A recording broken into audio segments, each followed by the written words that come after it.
Joseph Vijay எனும் நான்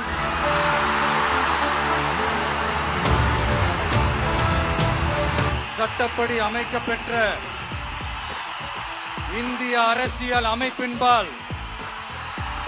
உண்மையான நம்பிக்கையும் மாறா பற்றும் கொண்டிருப்பேன் என்றும் இந்திய நாட்டின் ஒப்பில்லாத முழு முதல் ஆட்சியையும் ஒருமையையும் நிலை நிறுத்துவேன் என்றும் தமிழ்நாட்டு அரசின் முதலமைச்சராக உண்மையாகவும் உளச்சான்றின்படியும் என் கடமைகளை நிறைவேற்றுவேன் என்றும் அரசியல் அமைப்பிற்கும் சட்டத்திற்கும் இணங்க அச்சமும் ஒருதலை சார்பும் இன்றி விருப்பு வெறுப்பை விலக்கி பலதரப்பட்ட மக்கள் அனைவருக்கும் நேர்மையானதை செய்வேன் என்றும்